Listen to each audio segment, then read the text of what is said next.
So I've just come back from 2 days of personal coach training. So I did this 2 days course in which they teach us to become a personal coach. Coaching, being different to counselling and to mentoring, is a way in which we unlock the potential of somebody who wants to become better. The thing is, what I realised during these 2 days is that in EYP, we tend to mentor, the board tends to mentor the chairs a lot, and we give them lots of advice, and we really help them through the session. But we don't tend to coach. Coaching is something very different, and over the past couple of days, I've really begun to appreciate coaching, and I think it could be a really positive impact in EYP. So this training video will give you all the basics to become a personal coach within less than an hour. So you won't be an amazing personal coach, but this will give you all the theory that you need, and then after this we can have a few different coaching exercises and practice sessions together, in which then you can actually become a coach in an EYP session and help other members of the session advance in what they want to advance in. So in this session, in this video, there'll be a few different parts. First of all, I'll be discussing the differences between a coach, a counsellor, and a mentor, because these are three very different things. And by discussing the differences, we can better understand what is it to be a coach, and hopefully better understand why do I think that coaching can be so good as an element within EYP. Because to my knowledge, I don't believe we've ever implemented coaching in EYP. Lots of mentoring, but I don't believe we've ever implemented coaching.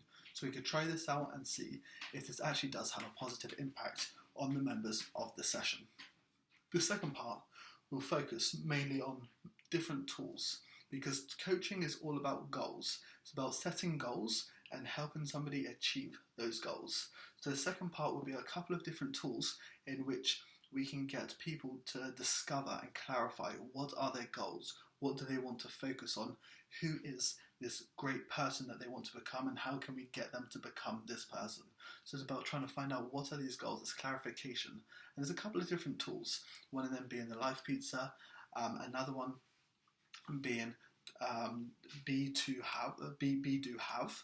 We'll be looking through these different ones and how to join them together potentially to be able to find something more extensive to say, yeah, actually this is exactly what I want to focus on, and this is exactly the goal that I want to achieve. And then we'll also be training you through how to deliver a coaching session.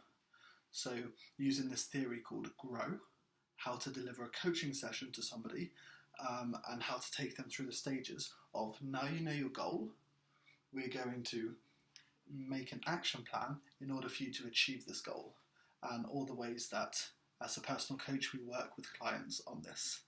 And so hopefully this video will give you a good overview of personal coaching and will help you help chairs or other officials during EYP sessions. When I went to my coaching course, in the first hour I instantly realised that I didn't have a clue what coaching was. What I thought was coaching was actually something completely different. So what we're actually going to start by doing is having a look at the differences between coaching, counselling, and mentoring. And throughout this, you're going to understand that each one is very, very, very different, and hopefully it just give you a good idea of actually what is it to coach by seeing what it is not to coach. So first of all, I'm just going to start with two great similarities within all three. So there's two elements that all three of them have. The first one is empathy. Now, what is empathy? Empathy is similar to sympathy, as in sympathy is when someone feels an emotion, you understand that emotion and become emotionally attached to it. So someone's just been through something really tragic in their life, and you really feel for them, and you also feel their pain. That's sympathy. Empathy, however, is similar, but you don't get emotionally attached to it. You leave those emotions to a side, but you can understand what that person's going through. So all three of them focus on empathy and not sympathy. So it's taking a professional stand back from the emotions that person's going through. So you understand them, but you don't feel the same. So all of them are based on empathy. Another thing which is extremely important for all three is confidentiality. Confidentiality, which basically means that whatever is said between you two stays between you two. It's not gossiping about this or about that afterwards, because you need good trust in this relationship in order for coaching, for counselling, or for mentoring to work. If you don't build up this trust, then it just will not work. So we need to base on confidentiality. These are the two main points where they're similar. As you can see, there's not that much similarity. There's so much other things that it differs from. So the first one I'm going to talk about is something that's similar between coaching and counselling, but it's completely different in mentoring, which is listening. So with coaching and counselling, it's 100% listening. What do I mean by 100% listening?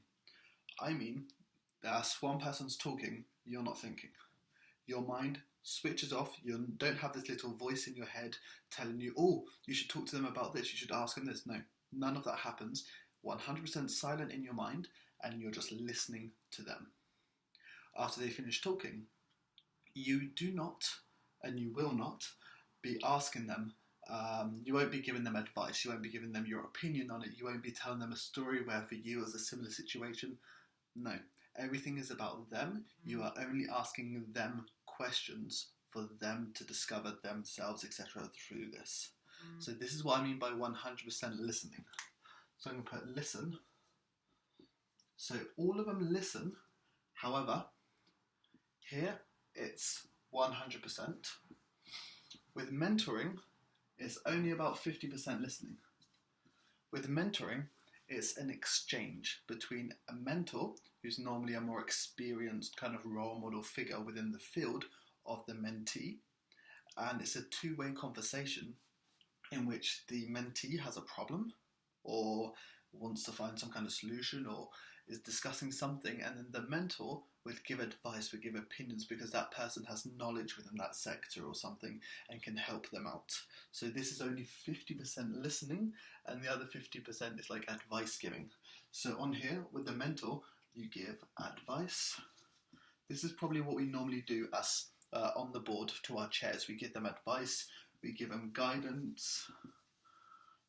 We also, we're kind of like their role models and all this kind of thing. Whereas with coaches and counsellors, we don't give any advice. We don't give our opinions at all. It's 100% them, 0% us. So then the question is, what on earth do coaches and counsellors do if they don't give advice? Well, they ask questions. And what kind of questions? They ask open questions. Coaches and counsellors would ask something like, you just talked about yesterday when you had your lunch. How did that make you feel? For example, this is a very open question. I'm not leading this person. I'm not saying, did you feel bad as you ate that prawn or something like this? I'm not telling them what they should think or something. I'm not telling them what they should prioritise in their life. Instead, I'm just asking them questions for them to understand something. And I'm not pushing them in any direction. So these are what we call open questions. Whereas a mentor would ask leading questions, such as, let's say, I don't know, on the board, if you go see a chairperson, you say, okay, well, earlier on there, when you talk to the delegates, do you think it was a good idea about telling them to write down the golden rules?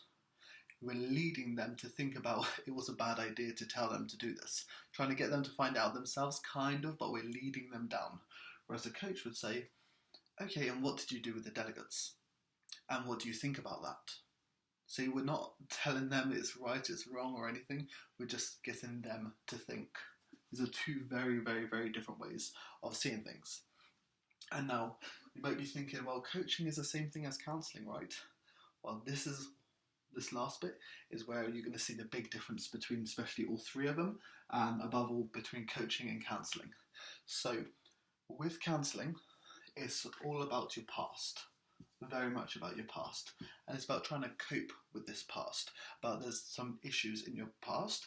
It's very emotional, and it can be very negative. So, for example, if somebody has some traumas in their life or something in their childhood that's still really affecting them today, they would talk with a counsellor. The counsellor would help them dive down into their memory and try and figure out what is the problem, what are they afraid of, what are these issues, and get them to realise this. So this is diving down into their negative emotional past, really. This is what counselling is all about. And that's, whereas coaching, it's about the future. I had a great quote the other day. It was something like, a coach has the key to your better self. It's this idea that you go to a coach not because you have a problem, but because you want to be better. So you're already here and you want to go level up. So you go and see a coach and they will talk about your future with you and they will help you go to this next stage.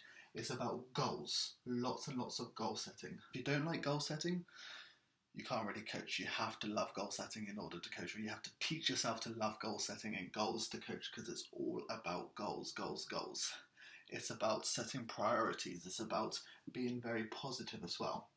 It's not about, okay, what's bad about you? No, it's about what do you want to be and how can we make you like this? What stages can we go? It's all about this action plans that we really, really take. So let's put take action, because it's all about acting. It's not just about discussions, but it's about figuring out action plans. Those are big differences between coaching and counselling. And then for mentoring, it's more about teaching. And you can even say it's kind of like, how can you be like me? As in, this mentor is a role model. The mentor is a role model, and saying, if you do this and this and this, you can be like me, because I'm a role model, I'm good, you want to become me. Whereas a coach says, what do you want to become? Okay, let's help you become this person. And it's totally their choice. So you have a lot to do with choice. With coaching, we always talk a lot about opportunities. So these are the main differences between coaching, counselling, and mentoring. So if we take a couple of examples of who would go to each one of them. Let's say I am an entrepreneur. I've just started up my own company. Which one would I go to? Well, that depends. If, for example, I want to seek business advice on how I can make my company better, I would probably want to find somebody who's got experience in that field, who's been through it, has failed and has succeeded afterwards, and for that person to give me advice about it. So I would go to a mentor, because they'll be teaching me how to be them, giving me advice, guidance, and asking me all these leading questions to get me there. Let's say I'm creating this startup, but the thing is, I have this real big fear of success, and I just don't know, I think it could be to do when I was 10, and like this long story behind it. Well, maybe I'll go to a counsellor to try to really figure out, what is this problem? I have these issues and I want to discuss with them, and we talk about it and maybe we'll figure it out, and then I can feel a lot better about myself afterwards. But let's say I'm very happy where I am, but I'm like, I want to go that level higher. I want to be extremely successful. And maybe I procrastinate a bit. Whenever I have like all these things to do, I find like my work to be a bit too much at times. Well, I can go to a coach and I can say, okay, I have an issue with procrastination. I want this goal, and my goal is to be efficient with large tasks. The coach would say, perfect, let's sit down, let's work on this goal. And we would set out an action plan on how I can become efficient when it comes to large tasks. This is when I would go to a coach. And within EYP, we normally focus on mentoring side. But what I would really love us to try to do this time is to focus also on coaching. So to say to chairs, you are already a good chairperson, but we're going to take you a level higher. You already have the information, the knowledge, and we're just going to help you get there. So these are the differences between coach, counselling, and mentoring. So the theoretical model that we use in coaching is called GROW. So in EYP, within group dynamics, we use FIRO. In coaching, we use GROW. GROW stands for Goals, Reality, Options, Way Forward, also known as WIL, but I prefer Way Forward, which makes GROW. and you can see as the person has to grow through this. And what it does is it creates a script. It creates the way that we coach someone. So as we said before, coaching is all about goals, goal orientated. It's all about you're here right now, you want to be here, and then we're going to work out how to get you there. So the first thing we do is we work out what does our client, what does the person we're working with actually want? Where do they want to get to? We need to figure out some kind of goal. And when we've determined a goal, we then have a look at the reality. Reality is, well, what is their current position? Where are they now? When we figured that out, we then look at options. What could they do? What could the person do to take a step closer to this goal? Not what should. Here I really, really want to emphasize the difference between could and should. Should is you must do it. If you must do something, you don't want to anymore. Because like if your parents say that you must be home at this time, you don't want to be home at that time. But if they say you could be home at this time because of X, Y, Z, you're like, oh, actually, yeah, I might want to do that. When you could do something, you still have this motivational side. When you should, you start to lock yourself into something in which you don't necessarily want to do. So we always talk about could in coaching. We never say the word should. Just a little thing on that. So we talk about all the possibilities of what you could do in order to reach your goals. And then we take one or two of these possibilities and we start to create a way forward. So an action plan on how exactly are you going to get to this goal and how can we evaluate it, etc. So everything is pretty simple within this. Within each category, we have 3 basic questions we ask. And when we start, you can literally just follow this script. Like I did this several times, and you just follow the script word by word, and it works perfectly. You can do a 20-minute, half an hour coaching session just by following the script. So the first thing you say is, what do you want? So you need to figure out what do they want. So normally when I do this, so because obviously I'm not an advanced coach, just started coaching, so I normally say that if you could have something on a scale from like 0 to 10, 0 being it's a very easy, very, almost banal goal, and 10 being this extremely deep, really important, emotionally driven goal. Give me something more like a 6 on the scale. I don't want to be dealing with something that's too difficult right now because I'm probably not in a position to be able to do that right now. But if you give me something about a 6, we can work on this together and we can really get you there. So we ask for like, what do they want? For example, it could be myself. So we're not asking what is wrong with you. That's not what we do in coaching. We say, what do you want? What do you want to go higher? For example, for me, one of the things I talked about was I want to be in more contact with my family, or I want to be in a more healthy state. I don't mean health as in diet, I mean some other issues that I have, like on my nose and stuff like this, that I never get seen to. So I'm talking about things where I want to be more efficient, because I see myself more as a procrastinator, etc. But we don't talk about these negative sides, it's just I want to be something. So let's pick my my procrastination thing. Okay, so I want to be more efficient. This is what I want. Okay, but more efficient, doing what? I have to be really precise. Okay, I want to be more efficient when it comes to dealing with large tasks, such as writing feedback. That could be one thing that I really want to get better at. So I can pick this as my goal. The next question is, how will you know? How will you know that you've achieved this goal? If I said, I want to be more healthy, yeah, well, maybe in 10 years' time I can be, more healthy? I don't know. If I say I want to be in a better financial state, 2 minutes later, I find £1 on the floor, I pick it up, I'm in a better financial state. Goal achieved. You need to set something precise.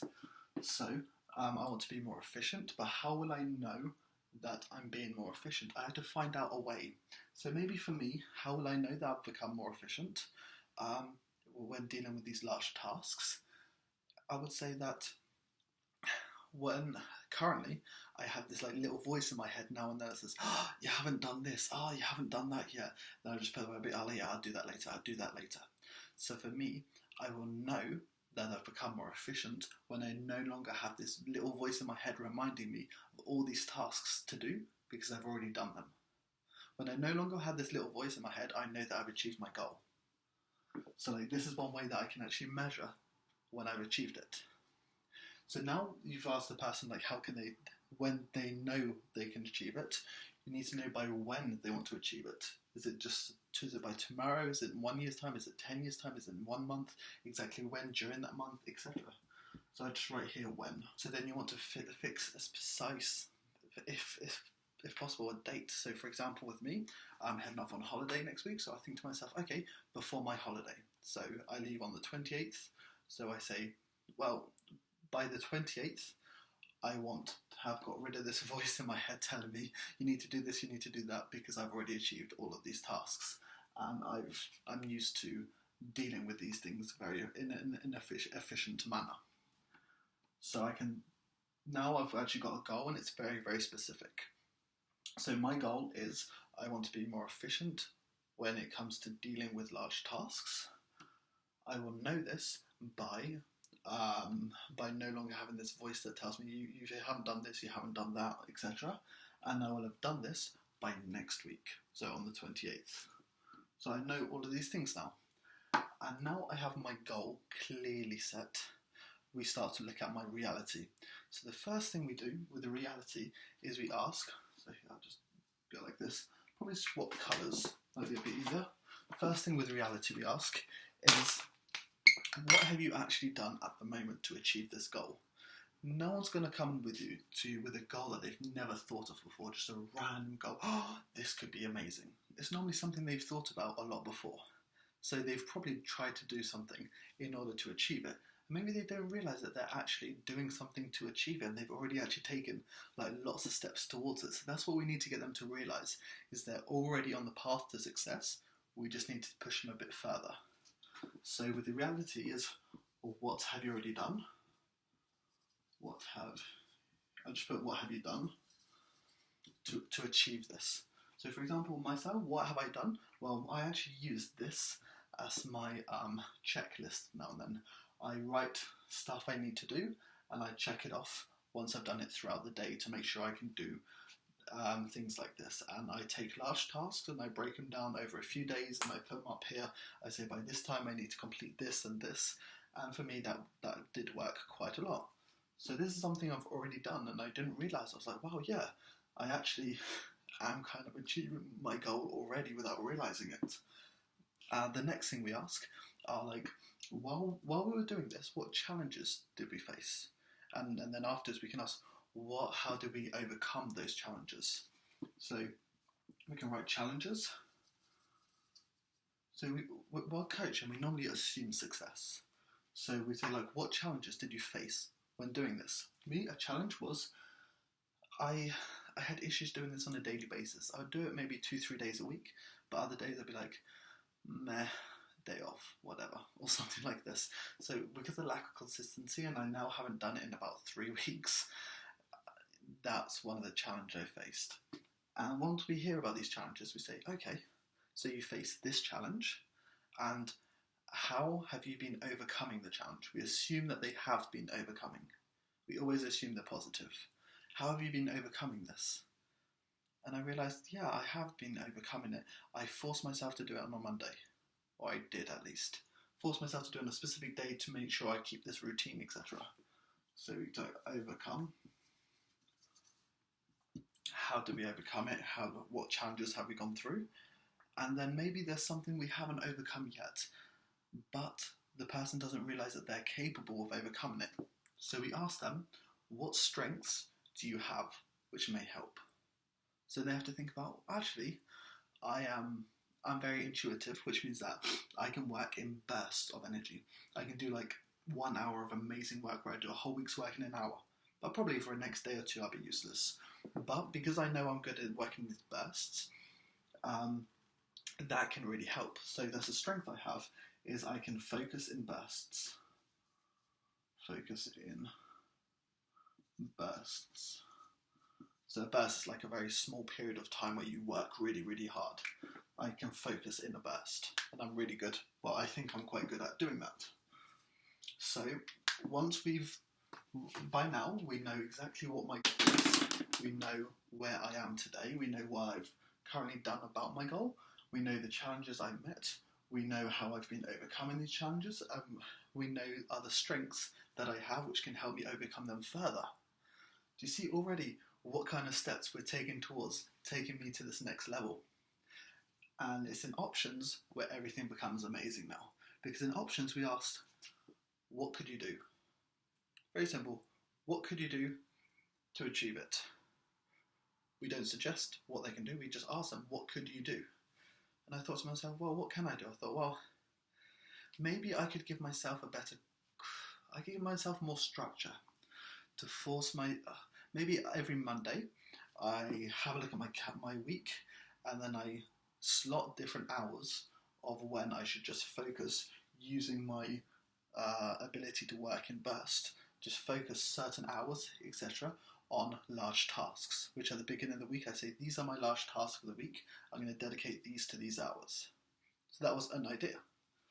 So we say like, what could you do? And this is an idea. I thought, yeah, this is a good idea. Perfect. Next question, what else could you do?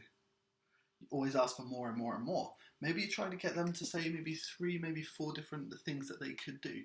And they start thinking, okay, well, what else could I do? How about I break down these tasks even further? And I split every big task into 10 smaller tasks, which I can deal with a lot easier. Because maybe it's my fear of the task being so big. I'm like, well, I'm never going to finish it now anyway. But at least each time I just portion off a task. So every time I do receive a big task, I have to divide it down and only look at it as separate little bits. So for example, if I have to write 10 feedbacks, I don't look at it as 10 feedbacks. I look at it as 1 feedback, done. 1 feedback, done. And maybe that can actually help me go further through it. So we ask, well, what else? I say, oh, perfect. What else could you do? And you keep asking again and again. You try to find all these ideas until you have at least 3 or 4 ideas which you can work with. And once we have these ideas, we then try to push them even further, because most people have time as a constraint. But we think we have time as a constraint, which basically means that we tell ourselves, you know, I would love to do this, but I just don't have all the time in the world. But I spend about 2 hours on Facebook in the evening just going through the home screen randomly. I do have time, but I just don't time manage necessarily to my advantage. So we say to them, if you had all the time in the world, what else could you do? And so they have to tell themselves time isn't a constraint. And thinking within that domain, they can then think of more things. So, okay, in my example, it's not necessarily that helpful, because the way I see it, I like deadlines. Deadlines encourage me. So if I had all the time in the world, maybe I would procrastinate more and become less efficient. But in most cases, when you say if you had all the time in the world, what else could you do? Well, the person could really think of something great and innovative for themselves that they didn't necessarily think about before, because they were limiting themselves with time constraints. And afterwards we can evaluate to see whether it is a good idea, whether they can do it, whether it's feasible, to what extent, etc. So we say, if time wasn't a problem, so if you had unlimited time, what could you do? What else could you do? Really important again is I'm always saying could and never should. It's not that they should do anything, this is total choice. They have so much options. That's why we say options is totally their choice. They can do it if they want, they don't have to. If they say, I want to do this, then they'll probably do it. If you say, I think you should do this, they'll be like, don't really want to do it, probably won't go through with it, etc. And then we can go to the way forward. So this is actually creating the action plan. So with the way forward, the first thing we ask is, out of all these options you just listed, which one is either the easiest, the fastest, or the most preferred one? It's up to you as you like to choose. For you, which one would you like to pick? And you get them to pick one. So I think to myself, well, I think for me, like the easiest one to really implement would be like this. this breaking down tasks. Every time I receive something that seems big, I break it down and I no longer look at it in its big way anymore. I think that's extremely easy to implement. Perfect. So, you talk about straight away. So yeah, we have this action plan. So we have, every time I receive something, I have to break it down if it's too big. And you ask them, what might stop you? We try to look at any excuse, not necessarily excuse, but anything that can get in their way of achieving their goal, and we destroy it beforehand. Or it could be, well, I might not have time. Okay, you may not have time. How can we make sure you have time? Well, how about I make sure that whenever I receive the task, but before I even start working on a task, I have to cut it down, and I will always manage to find 2-3 minutes for that. So I kind of realised straight away that I do have time. That was just a really bad excuse. And you start thinking of other things, what can actually stop me? And I'd be like, I might get distracted. Okay, what would you get distracted by? Maybe my phone. Okay, well, when you're doing this kind of tasks division, how can you become not distracted by your phone? You see, once again, I'm not telling something, I'm just repeating the same words and just asking them. They would say, well, I could just switch my phone off, or put my phone on the other side of the room when I'm doing this kind of thing. That's a great idea, we can do that. And you just try to pick any possible thing that can stop them from achieving this task, and you destroy it. You find reasons why it's not a problem at all. And you do this, so first of all we have like, what option, and then stop you. So we're looking for things that may stop you from doing it, and then we get rid of all these things. So I don't know, it could be, let's say if I need to do something on my phone for my task, it'd be, oh, maybe my phone hasn't got any battery. Well, how can you make sure your phone has battery? Well, I can plug it in. Perfect. What else can stop you? You know, you're really just taking point by point and just trying to see everything possible to say, there is no way you are not going to achieve this, because it's so possible, because we've discussed any possible external variable that could prevent it from happening, and we already know that we can work our way through anything. So we're doing this, and then the last one is, when will you take action? You need to know specifically when you're going to do this. Not, this is a really cool idea, that's great, goodbye, I'm going now. It's, okay, today is Thursday. Let's say I can do it at 7 p.m. today. Okay, perfect. And how will you remember? I'm going to set an alarm on my phone. Set an alarm straight on my phone, 7 p.m. telling me to do this. And at 7 p.m. today, I'm going to then sit down and make sure I do whatever task there was this to do. You need to be really precise on, this is going to happen. We already know there's nothing that can stop me. And we know that this thing is going to work because we discussed our goals, we discussed what I've been doing, and every idea here was a way to take me closer to my goal. Now you can do this just with, let's say, one plan of action, or maybe it's necessary to do it with 2 or 3.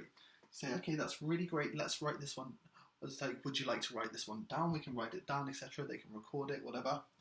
And say, let's move on to another one of your options that you've discussed. Which other one do you believe which would be, let's say, the fastest, easiest, or the most preferred one for you? They pick one, and you go the same thing through it all the way forward. We keep going through it, create another plan of action, and maybe go for a third one, etc. You can do this as many times as you want. And what happens at the end is they have certain plans of actions which they will be carrying out, and each one of them is going to take them closer and closer to their goal. And so at the beginning, my idea was, well, I'm a procrastinator. But I don't go see a counsellor and say I procrastinate, let's try and find in my childhood why I procrastinate. Instead, I go to see a coach and I say, I want to be efficient. And we discuss, how can I become efficient? What am I doing to become efficient? What else could I do to become efficient?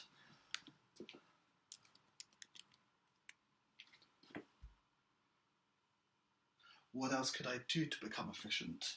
And exactly how can I make sure that this action plan works? And so this is the GROW model. And so these precise questions, I do have them written down right here, and I will share it with you. I create a PDF or something like this, and it's a script that you can follow.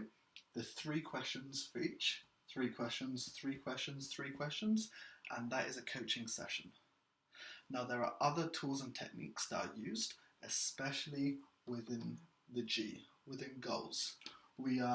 There's all different techniques on trying to get the people to see what goals they want to follow, because maybe we're not clear about our goals. Like when most people define what coaching is, they say it's finding clarity and achieving your goals.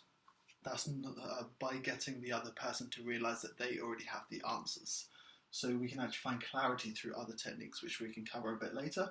But this is basically a whole coaching session, and this is all you're going to really need for an EYP session, going through this list with your chairs, and then they will be able to achieve their goals. So this part will cover a couple of good tools that you can use for goal finding, for goal clarity. Because like as we said before, one of the big issues is that even if you can work with someone and get them to achieve their goals, what if they don't know what they want? Most people really don't know what they want in life, and they may have an inner sense of they know what they want, but they can't really express it. They can't find those direct goals on what I need to achieve. So there's a couple of techniques that we can use to be able to get them to do this. So one of them, as what I'm going to do now, is called the Wheel of Life. I prefer to say life pizza, because pizza is life and life is pizza at the end of the day. So let's call it the life pizza. So the life pizza goes like this. It's this big pizza, cut into 8s. Sorry for those who like to cut their pizzas into 6. I cut mine into 8. Sorry. Anyway, so we cut it into 6, and then we have an inner circle. That's kind of bad inner circle, but anyway, and a medium circle going around. So this is our life pizza. And in our life pizza, this is our pizza of priorities. What in our life is really meaningful? So if we're doing this about like someone's personal development in their life to try to find what goals they want to find, then we would say to them, here are 8 inner slices.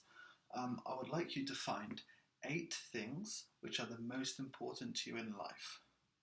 So when we say 8 things, I personally prefer not to give examples, because I like people to put just whatever they like.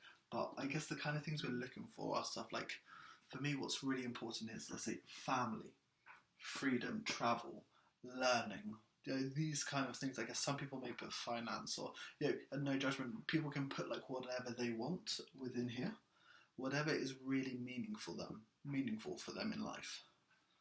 And once they've done this, you can then, so let's say we have our 8 different things around here. Let's just put a couple. I'll put like family. I'm going to put pizza. I'm kidding, but I know I can put food. For me, food is really, really important in life. Freedom. Yeah, they're all beginning with F for some reason. Let's not continue that F style, because I know where that can go. But hey, we can put 8 different things around here. And then we ask them for each one of these, try to rank how happy are you in this area of your life, from 1 to 10. Here being 1 and here being 10. How happy are you about this area of your life? And let's say for me, food, I'm extremely happy. As a 10, I would do this. So this line here, you might be able to see on the camera, but it's here, it's at the very top. This is a 10. Whereas let's say with my food, I'm not feeling very happy with my food at the moment. So let's say I go for a 4, and I put my line about here. Let's say with family, it's more like a 7 at the moment. So we're just saying right now, how happy do we feel about this area of our life? So we can actually ask them to put not just things that are meaningful to them, but you can also ask areas of your life that are meaningful to you, like the top 8. And then as we go around, we'll have like all these different lines going like here. Maybe some of them are really, really good, some of them are quite bad, etc. And then the person then has a choice to, let's say, start by picking one of these. Pick on one which they would like to focus on. Not necessarily, it doesn't have to be the worst one. It doesn't have to be the one that is like really down here or something like this. It could be the one that they're really happy on. It doesn't matter. Just something that they want to focus on. So normally people do go for the ones which are lower because they want to improve them. But they need to know that they have the choice to be able to choose what they like, because it's their choice. We're not telling them pick the one that's the worst, because I want to help you on this. Instead, it's what one do you want to improve? So let's say I'm like, I want to improve my freedom. I think for me it's really, really important to improve my freedom. Here we have goals and we have actions. So what we can do is we say, okay, with freedom, within goals, let's say you've put freedom as a 4. At the moment you've put it as a 4. What would freedom be if it was a 10? Write down 3 things on how freedom would look like if it was a 10. So for example, it could be, with my freedom, it would be work when I want. When I want. It could be live out of a bag. Live bag, alright. For me, that would be total freedom. And it could be also financial stability, because that would really help my freedom, maybe. So I'll put, let's say, financial stability, money, something like this. So if I had this, my freedom would be a 10 out of 10. And we say, okay, so your freedom is currently a 4. This is how it would be if it was a 10 out of 10. Let's go to actions. And what could you do that would take your freedom to a 5? Maybe a 6. So we're not saying what can bring it to that 10 out of 10, but what can take you a little step closer. You're currently at a 4, you want to go to a 10. Let's take you to a 5 or a 6. Within coaching, we don't do this big, huge, we're going to make your life amazing. It's more, we're going to improve who you are in the way you want to be. This is what coaching is all about. And we do baby steps, baby steps. Normally when someone sees a coach, this relationship can happen for years and years and years. Let's say every 2 weeks you'll go see your same coach, another session with this person, and then bit by bit, all different parts of your life would improve. Something may happen in your life, something goes down a bit, you work on that and you improve it. This is what your relationship with your coach does. It's never usually a one-off session. That doesn't normally happen with a coach. But we will be doing this in EYP as one-off sessions because obviously we live in different countries and this can be more difficult. So what actions can you do just to take you a step closer? So it could be, let's say, if we pick work when I want. Well, in order to do this, I need, let's say, a better CV. Because if I have a better CV, then I can pick and choose my work a lot better, right? And also my better CV would kind of give me more financial stability maybe. So let's say I'm currently actually doing my masters. So getting better grades. Better grades, or let's say getting a distinction in my masters would definitely take me that step. Would definitely help me work when I want and give me financial stability. So an action could be get distinction in my masters. That's a clear action that I could do. Another action, it could be, I need financial stability, but let's say I'm bad at savings. Well, create savings. Work on savings from now on. So say savings. So with this financial stability, what I guess I'm really talking about is the ability to leave a job or to change whatever I want in my life because I can, and not be dependent on things, but more this independence that this financial stability can give me. So maybe creating the savings can really help me on that track. And let's try and think of a third. I put live out of a bag, so I could adopt minimalism. So the idea behind minimalism is you live for, let's say, 2 to 3, you take everything in your house, everything in your room, you put it into boxes. And for the next 2 to 3 weeks, you only take out what you actually use out of those boxes. When you want to use something, you can take it out. After those 2 or 3 weeks, you realise there's lots of stuff in your boxes that you never use. So you get rid of them. And then you only live for what you need to have, this minimalism. So maybe if I adopt minimalism in my life, I can live out of a bag and have this freedom. So I just write min for minimalism. You see, already, what we've done really, really quickly is we've got a really clear idea on vague goals and very direct goals. The thing is, getting a distinction isn't an action. It's not an action plan. I can't just say, okay, now I have to get a distinction. No, that is a goal in itself. Creating savings. I need savings. That's not an action plan. That's a goal within itself. Being minimalist. It's not necessary. It's getting closer to an action plan, but it's not there just yet. It's still more of a goal. I want to be a minimalist. Then I need to ask the question, how can I become a minimalist? What have I already done to become that, etc.? And we go through the grow stage again. So then you can take one of these. You say, okay, well, which one of these is going to be for you the most doable?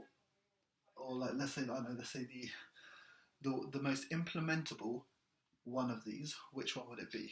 I would say distinction on my masters. This is what I can do. So okay, perfect. Let's take this and let's use the grow method.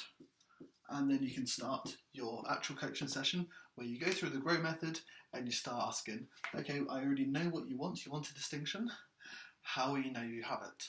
Well, because I have distinction on my masters, I kind of know if I've got it or not. Okay, that's perfect. When do you want it by? Well, my degree finishes in 2017 in September, so it'd be by this time. Perfect. And then we go through and say, what am I actually doing now in order to achieve that? And like constantly going through and saying, what else could I do to achieve it more? Blah, blah, blah. Go through the whole grow phase in order to do this personal coaching thing. So this life pizza can be a really, really good way of getting somebody to get to that stage of understanding this is the goal I want or I need. Because to be honest with you, before doing this, I would have never have said distinction to be a goal. I wouldn't have put it as a goal. But now, literally right now that I've done this video, I'm actually going to realise that, yeah, maybe a distinction is a goal. Maybe not, maybe a merit is a goal. We'll see. But I can understand now why it would be a goal and why it would help me on different aspects of my life. And this is what the life pizza is all about. Now we've done life pizza, we're going to do something a little bit different.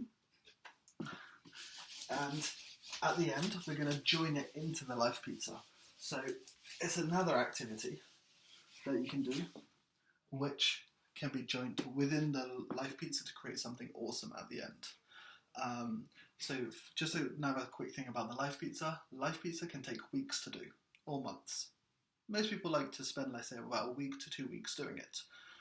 If we're doing like a kind of speed coaching session, so a really quick coaching session, beforehand you can get them, or even while you're there, you can get them just to do one slice of that pizza like this. But in general, like what's kind of advised with what coaches tend to do with their clients is at least once a year or once every 6 months, get them to do their whole coaching pizza and go through every aspect of their life like this. And that way they can really understand and focus on everything. But because we're doing it at speed, we can just pick one and work with that. Actually, before we move on, with the pizza thing, you can actually adapt it to whatever you want. So like we said, this is the life pizza. It could be the sharing pizza. So within sharing pizza, you can say, can you put 8 of the most important aspects of sharing for you? And they write down 8 aspects of sharing. You don't give them the aspects. It's very, very important that everything that comes out comes from them. For example, if they're trying to find a word, you just ask them, for you, what word is most important? Or what word best suits that? Because it's not about words themselves. It's the meaning they attach to those words. And that's why whenever we never paraphrase people when we mirror them. Instead, we quote them. We say like, you said that, blah, blah, blah. So, what would you do about this? Or something like this. We never say, okay, you talked about this in general. Now what about this? We don't say things like that. We quote them directly. So we can get them to do their sharing pizza, 8 aspects of sharing, and rank how they feel happy about each of these aspects. And then, okay, if it was a 10, what would it look like? Actions to get there. You can then work at it as a goal. And this is one thing I think could be really, really good, especially for EYP sessions, is doing a chairing pizza with chairs at the beginning, and then the coaching sessions. So we could do a chairing pizza, like all the chairs together can do their own chairing pizzas, And then when we have one-on-one coaching sessions, we can work with them to get them to these other stages through the GROW model, to get them an action plan to take a resolution on it, for example. So that was the pizza, and now we're going to move on to this next thing which we can add to it, which is called be, do, have. So we have be, do, and have. So now we are 2016, and now we say, in 2027, what do I want to be, what do I want to do, and what do I want to have? You can write whatever you want, as many things as you want. You can write 50 things per category if you want. Write 10 things per category if you want. Just write as much as you want. Once again, this one can take months. This, every day, you think, actually, yeah, maybe I want to do this. Maybe I want to do this. Maybe I want to be independent. I want to be well-cultured. I want to be trilinguist. I want to do what I want to do. I want to help people. I want to have a family. I want to have, I don't know, you start to list these things one after the other, and then as you start to list them, it becomes easier and easier after you start to mix your ideas, etc. And you generate long lists of what do you want to be, what do you want to do, and what do you want to have.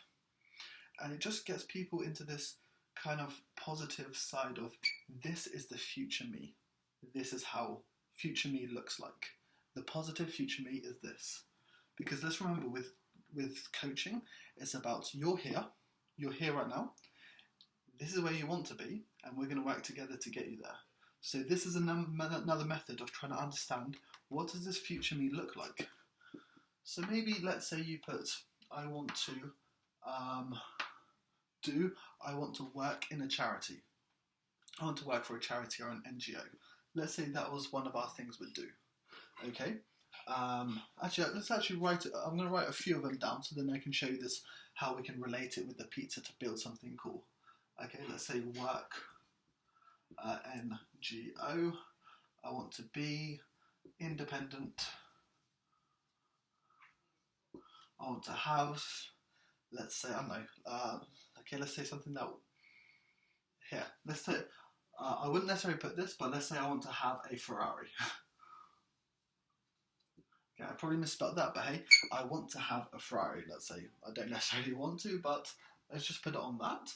And if I took just these three things, what we could then do is we would go back to our pizza. Let's say this is just the inner side of our pizza. And I'll see my different aspects. So let's say if I had family, I had freedom, I had food, I had friends, lots of F's, I know, friends, I had meaningfulness, meaningful, I had health. Just think of two other random categories. Let's see, I could have, and let's put finance, why not, and career. These definitely aren't my 8 that I would put in there, but this is just an example that we could use to be able to integrate this. So what we'd then say is, okay, working in an NGO, will this help my family? Will this have a positive impact on my family? First one, probably not. Would it have a positive impact on my food? I'm guessing, actually, if I'm working for NGOs, and I'm going in different countries and I'm doing more field work, then trying new food is something I really love to do. So I would say yes, it would have a positive impact on my food. What about my freedom? Now, working in NGOs can be very long hours. It could probably tie me down to some specific crisis which I would have to really, really focus on and work on for a long period of time, and I'd be very constrained towards it. So I would say it wouldn't necessarily help my freedom. Will it help my friends? Well, within an NGO, I'd say that there's this kind of community spirit that would build, and maybe most of my friends would be within this NGO because we all have these same kind of values that we want to adhere to. So I'd say, yeah, it would help my friends. What about my finance? Well, as we all know, if you had a choice between a charity job or a job in a corporation, then I'm pretty sure that the one in the corporation will pay at least double or something like that. So it's not going to help my finance. My career?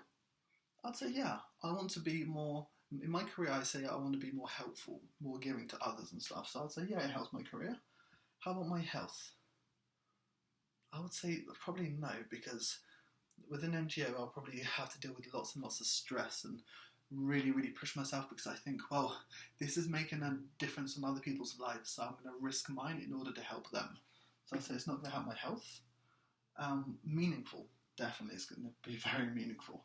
So here I can see it's a 4 out of 8.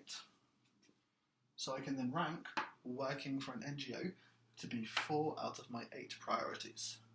Now, what about having a Ferrari? Is it going to help family? Let's say, if I talked about an atomic family, let's say with the kids and stuff like that, is that really going to help little kids, putting a baby chair in a Ferrari? Probably not. So let's say with a Ferrari, we start with a no. My freedom? Not really. Well, I would say, I don't know, if I was on the Autobahn in Germany, then potentially, because you could just go as fast as you want and have a bit of fun, you're like, yeah, I'm free. But here, there's so many speed restrictions anyway, so I don't get how you would be more free if you had a Ferrari. Food doesn't really going to have a positive impact on food. Friends, I would personally say no, because probably people would see you quite differently, not the person I would want to be seen, and I'll have different types of friends which I wouldn't want to be friends with necessarily, so I'd say no. Finance, that's definitely not going to help my finance. My career, not really. My health, hell no. And what about meaningful? Is it going to help meaningful stuff in my life? Probably not. So my Ferrari is 0 out of 8. So at the beginning, I could think to myself, well, yeah, having a Ferrari would be so cool. In 10 years' time, that's what I want to have and stuff. But then when I look at what's actually meaningful for me in life, I see that working for an NGO is much more meaningful than having a Ferrari. I think to myself, okay, that helps me prioritize certain things. And what you can do is you can form a list of about maybe between 10 and 50 different things in each category, and then each one by one, you look at your wheel of life, your life pizza, and you give them a ranking out of 8. Now what we normally tend to do, you only take things which are 6, 7 or 8 out of 8 that you're going to continue to develop. Because maybe there'll only be 4 or 5 of them, but those give you really clear things of, this is really helps all of my priorities that I have right now in my life. Maybe to me, I really do want to work in an NGO. But the reason why it probably isn't much higher than 4 is because this isn't a very good representation of my wheel of my life pizza. And a good representation of my life pizza, this would have probably been a 6 or a 7. But let's say in this case, the person who wrote this one, well, maybe they thought they really wanted to work in an NGO, but that's not necessarily what's going to help them most in terms of their current priorities. Doesn't mean that they shouldn't be working in an NGO. It's just not it means that there are other things that they could focus on which would be better for their current priorities in life. Things that fit their wheel of life. And so if we had, let's say, a pizza wheel of life, you could then put as a chairperson, I want to be blah, all this stuff, I want to do this stuff, I want to have this stuff.